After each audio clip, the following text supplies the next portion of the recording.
అక్కడ చాలా పక్షులు ఉన్నాయి. అందులో జొనాథన్ ఒకరు.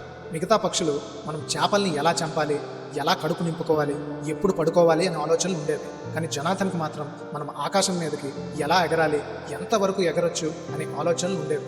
తల్లిదండ్రులు మందలించారు, నువ్వు ఎందుకు డిఫరెంట్గా ఆలోచిస్తావని. గుంపులో ఉన్న పెద్ద మనుషులు కూడా హెచ్చరించారు, నువ్వు ట్రెడిషన్కి ఎగ్నెస్ట్గా ఉంటే నిన్ను ఐసోలేట్ చేస్తామని చెప్పి.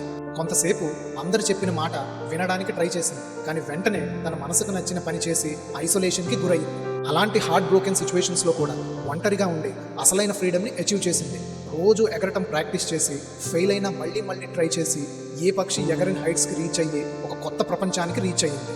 ఆ కొత్త ప్రపంచంలో వెళ్ళినప్పుడు ఒక ముసిలి పక్షి చయాంగ్తో పరిచయం అవుతుంది అండ్ తనే తన గురువుగా మారుతుంది. తన చెప్పిన మాటలకి చాలా ఇన్ఫ్లుయెన్స్ అవుతుంది. Heaven is not a place, it is a state of being. Heaven అంటే మన ట్రూ నేచర్ని అండర్స్టాండ్ చేసుకోవడం. Heaven means it is continuously learning, improving and being a best self. తన గురువు చెప్పిన మాటలు విని మళ్ళీ భూమి మీదకి వచ్చి తనలాగా ఐసోలేట్ అయ్యి ప్యాషనేట్గా ఉన్న పక్షుల్ని ఎగరటం ట్రైనప్ చేసి అసలైన ఫ్రీడమ్ గురించి నేర్పించింది. ఈ జొనాథన్ సీగల్ అనే పుస్తకం నుంచి మనం నేర్చుకున్న 3 పాఠాలు.